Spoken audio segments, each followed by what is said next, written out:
Welcome to the Shreveport Connection with Tommy. This video is on your TNA Impact Wrestling spoiler that was taped November 22nd, 2013 for December episodes. This episode, Ethan Carter III over Curry Man, Robbie E. and Jesse defeated Norv Furman and Dewey Barnes in a turkey suit match. And then there was a turkey dinner segment that resulted in a big food fight between the heels and the baby faces.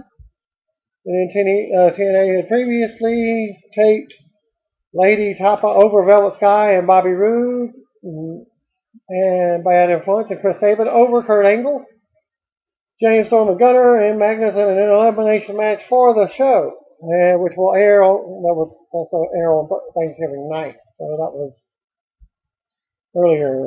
TNA taped part of December 5th and the 12th episodes in Orlando, and the rest of the shows later.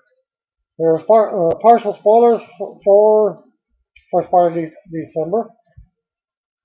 Impact Wrestling, thanks to .net reader Matt Bohannon. 3 matches. Jeff Hardy defeated Bobby Roode in a tables match to advance in the TNA title tournament.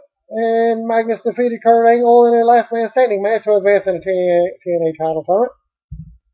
Gail Kim defeated an independent wrestler, probably a tryout on live TV, and that was the results from that one, unknown date. December 5th episode, an opening segment with Magnus and Kurt Angle is interrupted by Bobby Roode and Jeff Hardy. Jeff Hardy defeated Bobby Roode in a tables match for the World Heavyweight title tournament. The match had to be restarted after both men went through the table at one point. Gail Kim defeated women's wrestler Cherry Bomb in another opening challenge match. ODB made the save for after the match. Magnus defeated Kurt Angle in a last man standing match for the tournament after Bobby Roode laid out Angle. Roode attacked Angle after the match until Hardy made the save, thus discussing the last previous results. Results for the show, thanks to ProWrestling.net. Opening video hyped the semifinals of the title tournament today, and Taz checked in on commentary and hyped the same matches. Kurt Angle made his big ring entrance. Angle cut a promo on Thanksgiving and thanked the fans for helping him on his quest for the Hall of Fame, and the world title was his pathway. He put over his match with Austin Aries and called out Magnus. Magnus made his entrance as a video showed him hurting his knee last week. Angle asked him about it, and Magnus said he respected Angle more than anyone in the business. Magnus said his knee kept buckling on him, and he had to make a quick judgment. Angle said a champion works hurt and questions whether Magnus had the heart of a champion. Magnus said he had the heart and hunger to be the best and be number one. The crowd gave him the what treatment. Guess I was wrong about the reactions from the crowd. Angle said Magnus stood in his way to redemption and Magnus had to go through him. Bobby Roode's music hit and he walked out. Roode said he got it because he had heart and hunger once, but didn't get the job done. He said you also need a killer instinct, like the one he used to hit Storm with a beer bottle to become champion. Roode said his match with Jeff Hardy was next, and he was going to do more to Hardy than he did to Storm. Roode said Angle knew what he could do, and Magnus would never be champion. Magnus got pissed, and Angle held him back. Hardy's music hit, and he walked off and dragged the table to the ring. He told Roode he stood in his way, and he was going to put him through a table. Right, and he started his own Hardy chant to end the segment. Commercial break.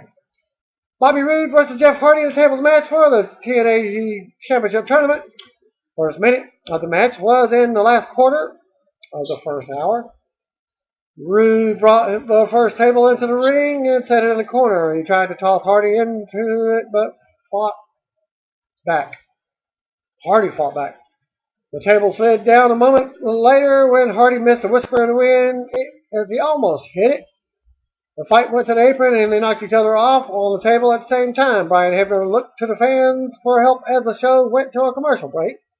After the video showed the refs arguing about what happened during the break, and Earl Hebner deciding the match could continue. It should continue. The Street Pop done poorly. Rude put a table in the ring and set it up.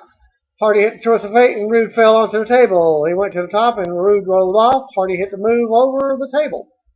Hardy set up the table in the ring and tried for a superplex. Rude reversed it into a front suplex onto the ropes. He tried to suplex Hardy over the ropes to the floor, but Hardy kicked him with a mule kick. And Rude fell through the table on the floor. Hardy advanced to the finals with a 13-minute, 51-second match. A video showed EC3 getting his makeup put on as he challenged a TNA legend who was a first ballot Hall of Famer and a guy who had wrestled legends as they got a commercial. Dixie Carter cut an Impact 365 video and showed a letter she said that was from AJ Styles' agent with a tracking number for her belt being shipped back. As EC3 made his entrance, he said he had faced a litany of stars since arriving in TNA, but there was one man who had been in the ring with legends. A huge "You Suck" chant broke out, but the crowd didn't really seem to be into it. Carter said his opponent was Earl Hebner. Earl said he wasn't a wrestler and wasn't going to wrestle. Carter said Earl worked for his family and he would wrestle him tonight or he would be fired. He said not to worry about who ref the match. He stepped his finger and Rockstar Spud dragged Brian Hebner to the ring. Brian got in the ring and Carter said Earl would lay down and his opponent, in his disappointment of a son, would count the fall. Earl wouldn't lie down, so Carter yelled at him. He finally laid down and Brian started the match. Either Carter versus Earl Hebner. Carter recovered with a one finger and Brian counted the fall, which took him close to 15 seconds to count to 3. And the match actually took 47 seconds. Post-match, Carter made Brian roll Earl from the ring, but not before he kicked the dust off his feet onto Earl. A video recapping Bad Influence messing with Joseph Hart, and then they promised to take it to the next level tonight. They showed Christy Hemme and Sam Chow at dinner. She went to the bathroom and he signed the bill. The waiter came back and Sam grabbed him. He told the waiter he saw the way he was looking at Hemme and would kill him if he did it again. The waiter ran away and Christy came back from the bathroom. His demeanor changed and they left together. The Friends of AJ spot aired his backstage segment where Dixie was on the phone when an assistant came in and said that she had a delivery. The delivery guy came in with flowers, and Dixie yelled at them not to come back until they had the title. Bobby Roode cuts a promo complaining about being out of a wrestling tournament and by slipping and falling through a table. Sting was shown heading into the building. Dixie spoke to a group of men and announced the Feast or Fire match was next. Who exactly is in the match was kept a little secret. Bad Influence made their ring entrance with a manila envelope. Daniels said some people had their ovaries in a twist over what they did to Joseph Park, but they were going to expose Park as a fraud tonight. Park's music hit and he came to the ring. He told them all, kidding aside, they needed to stop. He said they won and maybe he should have just stayed an attorney. Kaz said that was the information they had. Park snatched the envelope away and tore it up. Kaz called him a fatty and told him to look at the screen. An Impact 365 video aired of Bad Influence at the offices of Park and Park. They went into the office and it was empty. They went back to the building receptionist and asked about it. And she said the law office closed 13 years ago.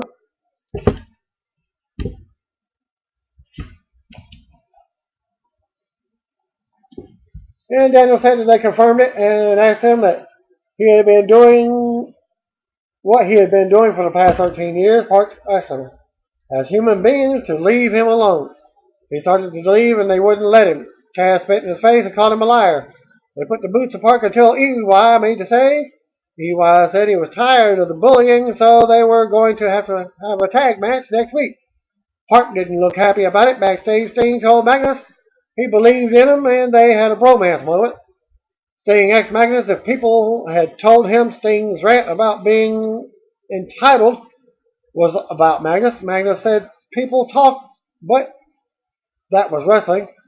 He asked if it was, and Sting said, "You tell me." Sting blew it off and wished him luck before leaving as they go to commercial. Backstage, Rockstar Spud told some lackey to watch for the delivery guy. Match number 3, Bromance with DJ Zima Ion, versus Gunner and James Storm. Gunner and Storm dominated the match. Storm hits the last call and went to pin Jesse. Robbie spit beer in Gunner's face and Gunner attacked. The ref tried to pull Gunner off and Gunner shoved him, causing a disqualification. And Bromance defeated Gunner and Storm in 4 minutes 12 seconds. Gunner and Storm then argued afterwards backstage. Sting was trying to see Kurt Angle when Spud came up and acted like security for Angle. He asked Sting who he was, and Sting said he's probably heard his albums. It was all downhill from there. Spud mocked Sting for failing to win in the tournament. And Sting mocked Dixie's accent when Spud told him Dixie wanted Sting to leave. And Spud got word that the package had arrived and gave Sting a final leave before leaving himself. Sting yelled, "What is going on here?" and left. Gail Kim and Robert Irvine cut a 365 video about how she hasn't had any competition lately as they go to commercial. Chris Sabin cuts a 365 promo while Velvet Sky looked at herself in the mirror while he started talking about you helping him defeat Austin Aries next week. She asked him how she looked, and he grabbed her title belt. He grabbed the title belt, which is what he was talking about, and said the question how do they look? Velvet agreed. Match number 4, Gail Kim with Lady Tapa versus Laura Dennis. Kim had Dennis beat early on, but pulled her up from a pin attempt. Dennis had a brief comeback, but lost after the defeat finisher. The match took 3 minutes 4 seconds. After the match, Kim and Tapa roughed up Dennis. ODB ran out to make the save, a clothesline tap over the top rope. Angle and Magnus were shown backstage as they go to commercial. Match number 5, Kurt Angle versus Magnus in the last man standing match in the TNA Championship Tournament. Both guys played even through the first part of the match. Backstage, even there was a match going on. Spud delivered the box to Dixie. Dixie said it proves you always get what you want if you're willing to fight for it. Taz and Tenay said they got a text telling them to announce Dixie would reveal the belt after this match. A text message because Spud can't talk to them through their headsets. In the ring, Kurt hit 109-903-729-48-183 German suplexes before spearing Magnus to the floor. Angle had a near fall on the floor, and Magnus had one back in the ring. Angle slammed Magnus and went for the moonsault, but Magnus moved. Magnus hit the top rope elbow and told the ref to count. Angle made the count at 9. Magnus charged in, and we had the requisite ref bump. Angle hit the Angle slam. Rude ran in and took out Angle before waking the ref up. The ref counted both men, and Magnus makes it to his feet before the ref got to 10. Magnus advances into the championship tournament at 15 minutes 24 seconds. After the match, Rude went after Angle and Hardy made the save. Angle and Rude powered as Magnus and Hardy face off in the ring. They shook hands to close the segment. Backstage, Dixie and Spud hyped revealing the belt. They opened the box and it was a toy replica belt of the title. Dixie freaked out and stormed off. Another Friends of AJ video aired. He spoke to the camera and told Dixie if she wanted to have the title, she'd have to come to the trailer park to get it. He told her to watch her back because she wasn't well liked. And that concludes the December 5th episode, I believe. December 12th episode, before they can spin the wheel of Dixie and determine more stipulations, Kurt Angle comes out and wants to fight Bobby Roode. Roode talks trash until brawl breaks out.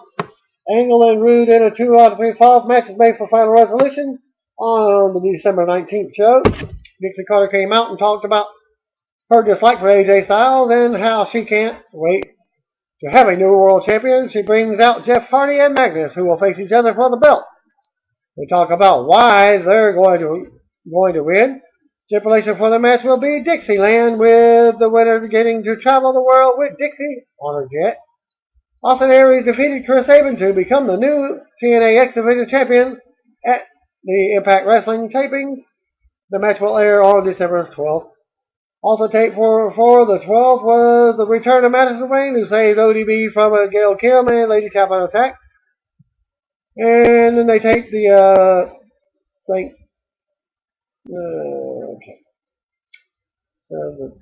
Thanksgiving episode.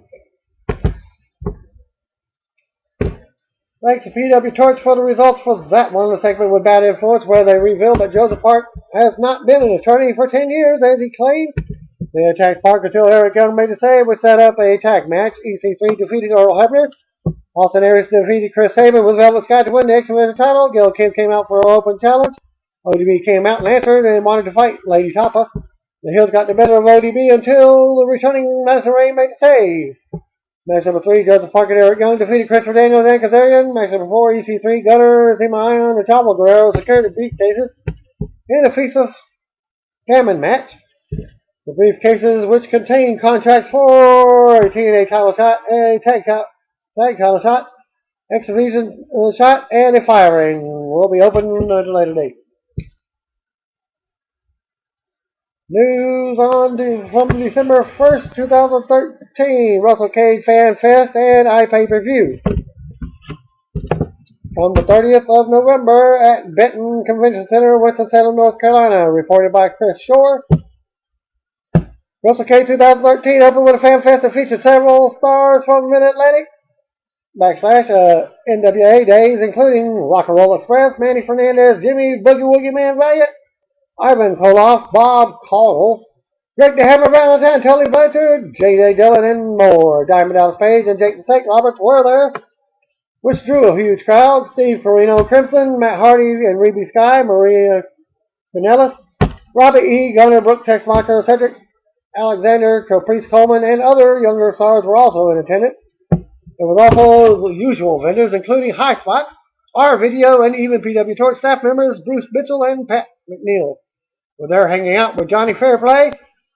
You would have to ask them why. The crowd was somewhere between 1,500 to 1,700 people for the Fan Fest.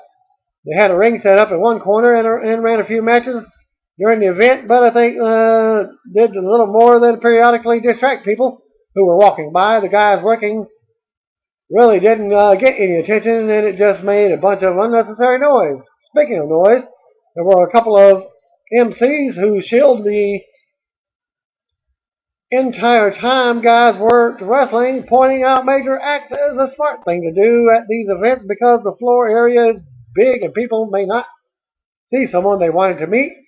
But the constant chatter started to dilute the effect and began to annoy many people. That being said, everyone there seemed to really enjoy themselves. There were easily an equal number of younger fans to older fans, and it was nice to see bridges being built between the past and the future of both fans and stars. DDP had the biggest line by far, though he was not the only big draw. The reporter spent the last 90 minutes of the Fan Fest working the PWX table with Brooke Tessmacher, who was very nice and super accommodating to all the fans who came by for pictures with her and autographs. She signed several free autographs for kids and toughed out a very cold corner in a very flimsy outfit with grace. After closing down the Fan Fest, fans moved to the next room where the iPay-Per-View started about 2 hours later. Match number 1, Gunner defeated Robbie E. with Brooke in a dark match. The talent can't appear on the iPay-Per-View, so this was dark. Brooke made Robbie twerk after the match and hit him with a low blow. Robbie's act is dated and terrible on one level, but he still draws good heat. Match number 2, Caleb Conley defeated Adam Page, Hurricane Helms, Sanjay Dutt, and Steve Corino in an elimination match to retain the PWX Championship. Steve Corino is the smartest guy in professional wrestling. He came out and cut a promo, took a choke slam from Helms, and was eliminated. Still got paid full price. Genius finally eliminated Page to win the match and retain. Helms was over big in his home state. Hacksaw Jim Duggan versus Daivari with Ryan Shamrock. Duggan won after hitting his ninth roughly clothesline. Daivari was introduced by two masked guys in Arab Muslim garb. Daivari is still playing the evil terrorist part, which I get, but I fail to understand why the blonde in the high heels and mini dress fits that gimmick. Still, the years have been kind to Ryan Shamrock. She looks great. Match number 4, CNC Wrestle Factory won a tag team turmoil match. CNC defeated the Bravados ultimately, but the first chunk of this was all odd teams, old wrestlers making teams. Rock and Roll Express with Boogie Woogie Man, Headbangers, George South and Manny Fernandez teamed up. Buff Bagwell, who wrestled in a shirt, and Rick Steiner tagged up. Power of the Pain with Kevin Sullivan, and Demolition also appeared. It was a very big train wreck, you would expect, but it was also a lot of fun, especially when Demolition and the POP got double disqualified and beat up our ring announcer in the process. We even had a ref bump, which saw NWA legend Tommy Young run out to finish reffing the match. Match number 5 of the event was Tommy Dreamer defeating C.W. Anderson with Steve Corino and James A. Dillon with Just Incredible in an I Quit match. First of all, I had forgotten how much heat J.J. Dillon would draw with just his face and his hands on his hips. If you're unfamiliar with his work as a manager, go to YouTube and search for J.J. Dillon now. Wow, this ended up with Anderson bleeding and bleeding all over the place, and Just Incredible turning on Dreamer after Dreamer accidentally hit Incredible with Anderson. Dreamer took everyone out and used the fork to the forehead to make Anderson quit. Match number 6, I believe, was your main event with Matt Hardy with his wife, Ruby Sky, defeating Carlito with Johnny Fairplay in his corner in a ladder match to become the first ever WrestleCade champion. I realize Matt Hardy is from North Carolina, but not from this part of North Carolina. Yet he was way over. Good for him. The match saw several gimmick spots and a couple of chair shots to the head. They were protected, but I still feel that they were unnecessary. Ruby Sky ended up spanking Fairplay after giving him the worst wedgie ever. All the guys at my table gasped when she did it. After Hardy won the match, Caleb Conley came out and challenged him for the title versus title when PWX comes to Winston in February. There's a couple of blog spots this week talking about different things he saw at WrestleCade, but for now he'll say it was enjoyable. Day of wrestling, reminiscing, and action. They announced almost 1,700 pre-sale tickets, and I would guess around 2,500 attended, and they raised a lot of money for Toys for Tots. It was a Starrcade from my youth, but it was a great way to spend Thanksgiving weekend. You should try and come next year if you live close enough to do so. Finally, for December 12th, 2013 episode, well, TNA star Kurt Angle turned 46 years old. He was born December 9th, 1968. Oh, the same age as I am. Well, actually, I'm older than he is. Mine's October 1st, 1968. He'll be 46, I'm 46. Angle has a roller coaster year with his arrest in August and driving while intoxicated charges in Decatur, Texas. Fortunately, he announced the next day that he was entering WWE-sponsored rehab and followed through. And the news came from Wrestling Observer. After Jeff Hardy was written off the most recent set of Impact Wrestling tapings, there's been a lot of speculation that he may follow AJ Styles, Hulk Hogan, and others into free agency. Hardy is not leaving the company, however. He was written out of TV because the next set of Impact tapings will be overseas in 2014, and Hardy has work visa issues that prevented him from going with them. Thus, unlike Styles and Hogan, Hardy was not written out so he could leave. Thanks to Ryan Clark. On December the 11th, 2013, AJ Styles will be a free agent on December 16th. After he and TNA were not able to come to terms on a new contract as an original TNA member, Styles was frustrated several months ago with the company offering him much less than he was previously making. He signed a short-term contract extension, but TNA's cost-cutting is the source of the problem. Styles is now taking independent bookings and is looking for $3,000 to $4,000 per appearance. There is now concern in the locker room from the other wrestlers whose contracts are coming up. The belief is that if Styles couldn't get what he wanted, then no one will. Also, TNA is telling many talents whose contracts are expiring that they need to take a pay cut. Obviously, that is not going over well with very many. Brooke Tessmacher turned 29 on December the 4th, she was born in 1984. She worked for WWE in 2006, 2007 after being offered a developmental deal after trying out for the 2006 Diva Search. She eventually appeared on the WWE's ECW brand as a member of Extreme Expose along with Kelly Kelly and Layla, and debuted for TNA in 2010.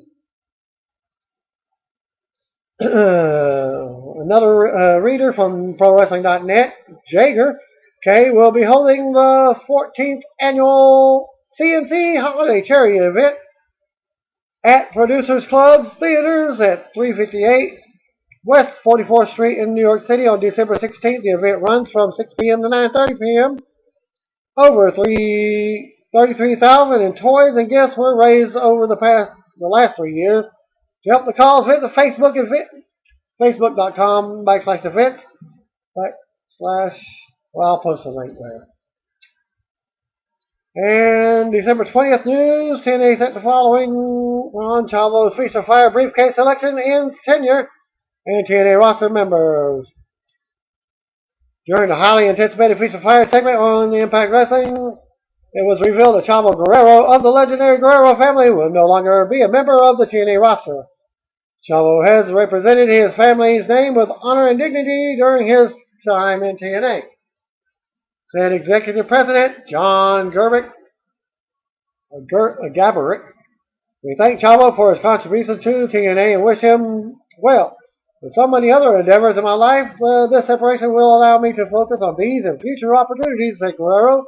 I have nothing but good things to say about TNA and President Dixie Carter. I want the absolute best for them.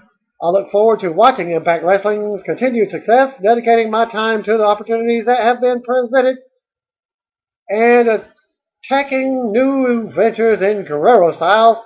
Viva La Raza! December 26th, taping from the Impact Zone. Full report by ProWrestling.net. Mike Tenay checked in on commentary and hyped several matches for later in the show. Rockstar Spud came out and introduced Dixie Carter as the new queen. His new queen. Dixie put over Magnus and we wanted AJ's chant started. She started to make her promised big announcement, but Jeff Hardy's music cut her off and said he wanted answers. But Spud stepped in front of Dixie. Spud told Hardy this wasn't on the schedule. Jeff said he only needed a second.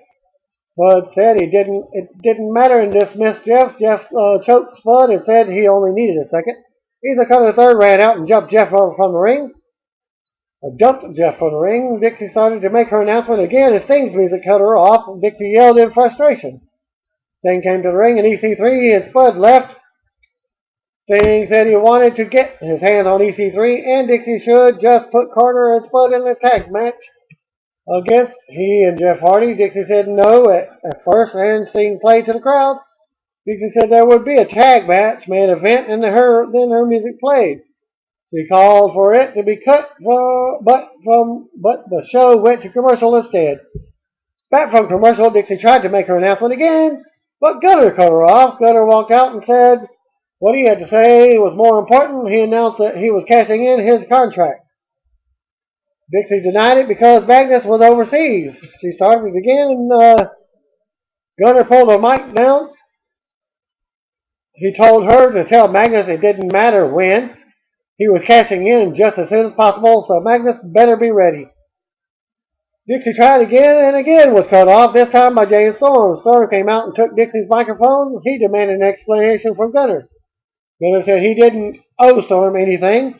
Storm complained about Gunner throwing in a towel in his match with Bobby Roode. Gunner said he did it because Storm was in trouble and not recovering from his barroom beating the night before. Storm accused Gunner of stooging out his location last night, and Gunner got in his face. Storm challenged him to a match for the briefcase. Dixie jumped in and took the mic back. She booked the match and told Gunner he had to put up the briefcase for interrupting her. She then said she wasn't ready to make her announcement anymore, so we would just have to wait. Earl Hebner came out for the match. Gunner versus James Storm for the TNA Championship briefcase. Gunner shoved Storm, but Storm had the early offense. The match broke down into brawling, and Gunner speared Storm to the floor. Gunner also fell to the floor and looked to take the worst of it, and if on the floor, Hebner counted them both out.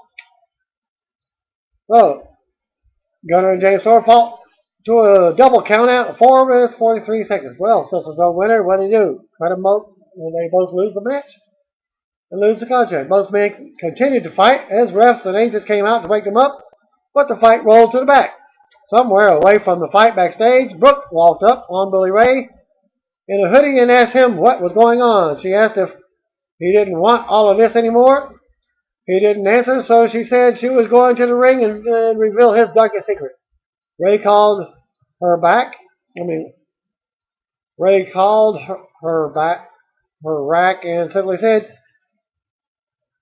that would be a bad idea. As Brooke stormed off as they go to commercial. Magnus spoke in a sit-down interview. He said he was champion now and got to tell his side of the story. He complained about the gimmicks he had been given over the years and said people were talking about him being close, but some people didn't want to hang up their spot yet. Brother. He said once Aces and Eights took him out, he realized that he was on the map. Brooke made her ring entrance and said she was tired of taking the heat for what happened in his match and demanded he come out to tell the truth. Ray came out and she asked him what was going on. She said she had been calling him and he wouldn't answer. She said it was no one's fault. The Aces and Eights ended.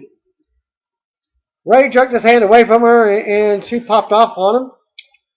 She said he had destroyed everything. She said he was supposed to be her ticket to the top, but he was like the awkward high school kid who had no friend. She screamed for him to look at her. He did, and she said that she didn't need him anymore, and then she was done.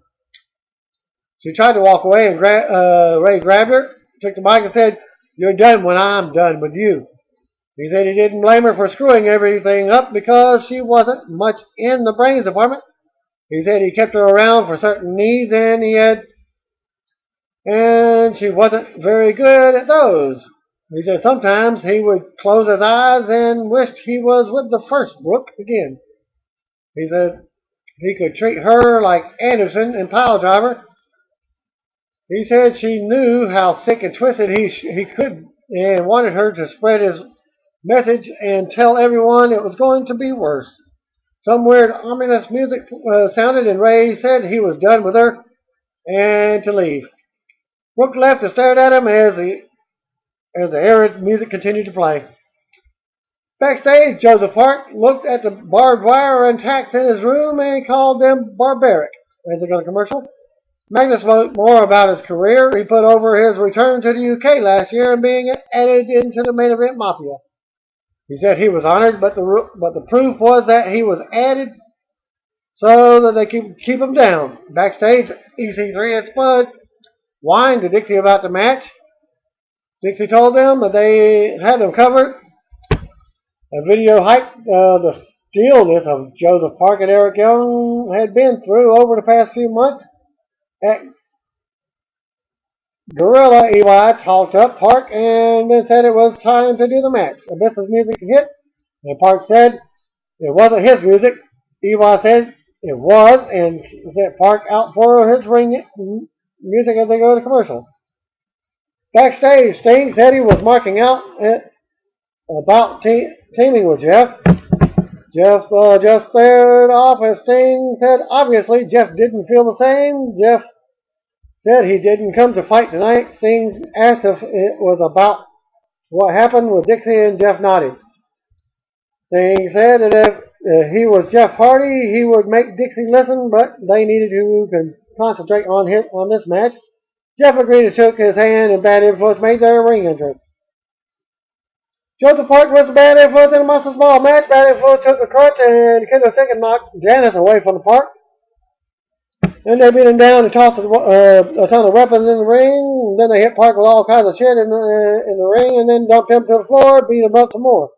Bad Influence blundered to stop their assault, and Park hit a splash on Kazarian with a trash can lid, and he locked on the Boston Crab, but Daniels made the save with a crutch.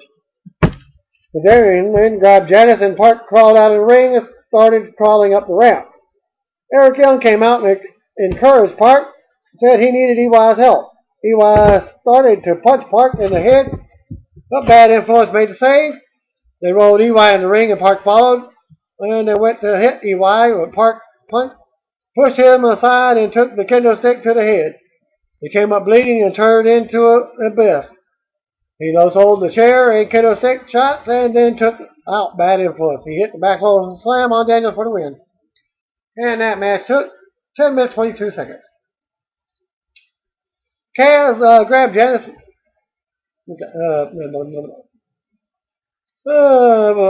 After the match, Abyss didn't revert back to Joseph Park. He just held up Janice and celebrated with EY in the ring. Backstage, Jeff Hardy was talking to his wife on the phone. Even though we could hear Dixie on the phone last week for some reason, we couldn't hear Beth. Jeff said he knew what he had to do and would call her when it was over. He asked her to trust him and hung up.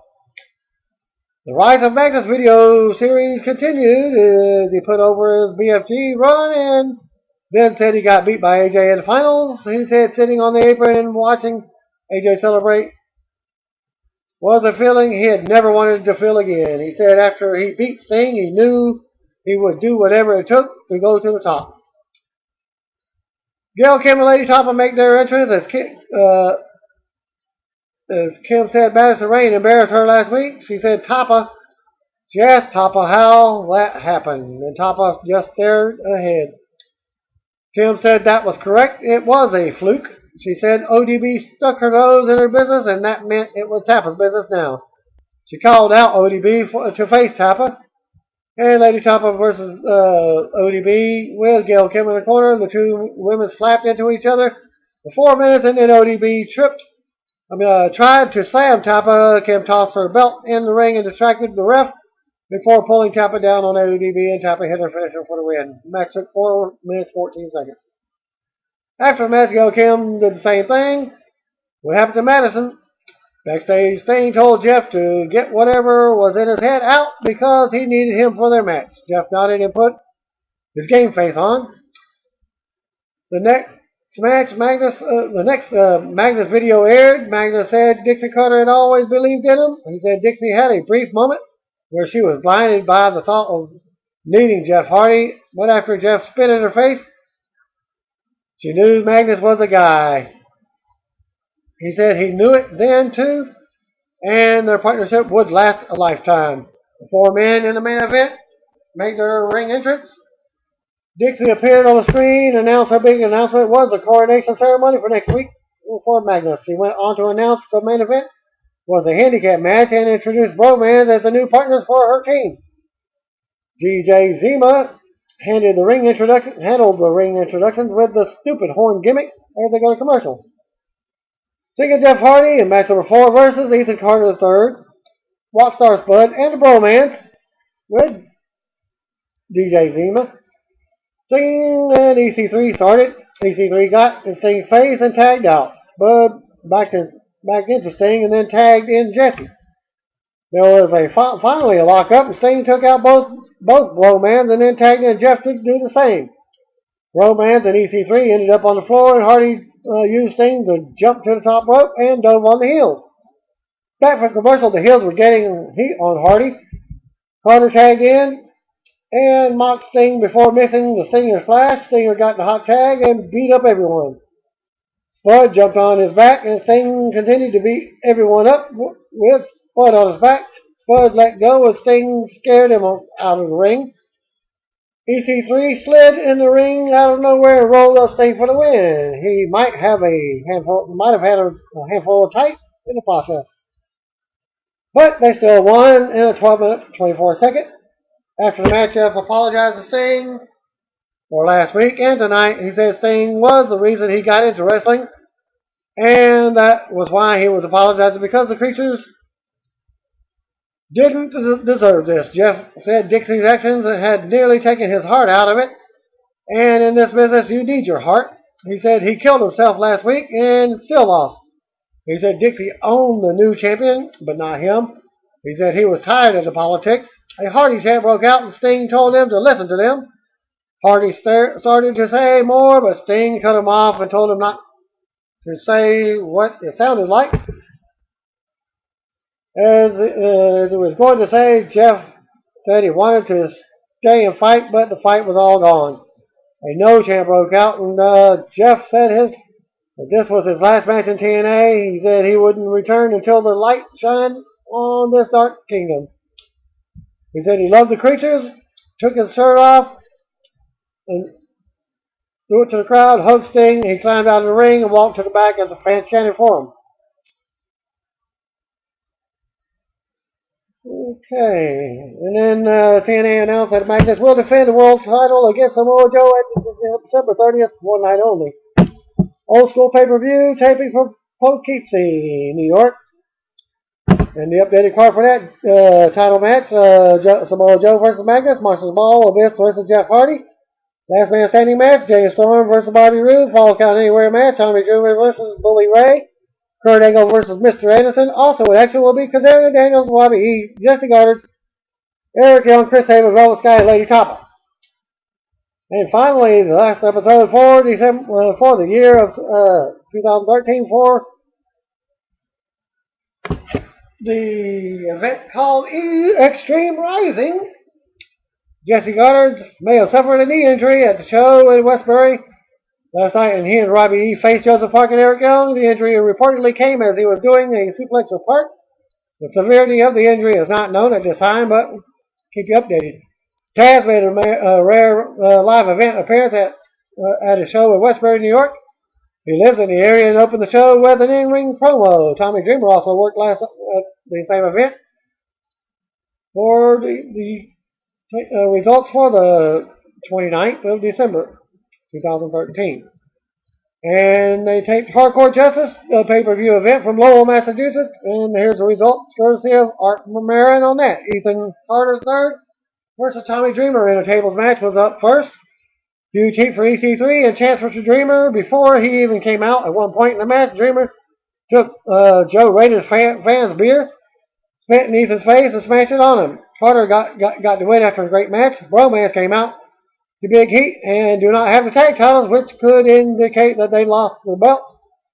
By the time this aired, Dewey Barnes did a dance off with Robbie E. and posed off with Jesse Goddard for a chance to be on Team Angle. They make him do 10 push-ups, but beat him up and say that they will do the same to the fourth member of Team Angle, who has yet to be announced. Samoa Joe versus Bobby Roode was up next. The winner get to advance in the Team Roode versus Team Angle match for later. Referee Brian Hedberger gets hit during the match and goes to the corner. Roode grabbed a trash can from under the ring, put it in front of Joe, and then laid out Joe with it. Joe was disqualified when Hebner got up. So Team Roode gets the advantage later on. Lady Tapper defeated Velvet Sky in a street fight. This was described as a good match with lots of action outside the ring, and it used some steel chair. Full Metal Mayhem with Kazarian and Daniels versus Eric Young and Joseph Park was up next. It was advertised as Abyss, but Park came out instead. At one point, Kazarian and Daniels hit double suplex on Park on top of a ladder and then dented it with his body. The end came with Kazarian and EY on top of a ladder. EY pushed Kaz off and splashed onto him for the win. There was no blood and no Abyss. Tease from Park. Bully Ray versus Mr. Anderson. The stretcher match was up next. Bully came out to a huge heat, and Anderson got a big pop. Anderson cut a promo and says he talked to the office and got his match changed to a last man standing match because he doesn't want Bully to get medical attention after he kicked his ass. Anderson got busted open, and Bully rubbed Anderson's blood on his face. Bully grabbed Joe's greatest fan sign and tore it up. Bully ended up getting the win. A-Double versus Chris Sabin in an X Division Escape match was up next. Aries got the win after some awesome match. Aries did a Hurricane Rana from almost the top of the cage as well, off the cage wall. Lethal Lockdown was up next. It's still unknown who the fourth member of Team Angle is. James Storm was out first for Team Angle, and Jesse Goddard was out for Team Rude. Jesse takes his time, so Storm meets him outside of the cage and beats him up. Storm had fans put their boots over the railing and runs Jesse into him. Robbie was out next for Team Rude. They double team Storm until Samoa Joe comes out and cleans house for Team Angle. Rude was out next, followed by Angle. 2 minutes later, Magnus was out next, and he brought a barrel of weapons into the ring and wasn't supposed to be brought out until all 8 men were in the ring. Abyss comes out last for Team Angle to make the save. Boo was out next, followed by Rude out next, followed by Angles 2 minutes later, and Magnus was out next, and he bought the barrel again with the weapons. The biggest pop of the night.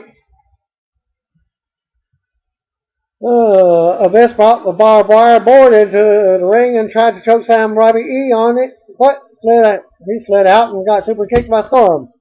Abyss then chokeslammed Robbie E on the board and got the win to end it.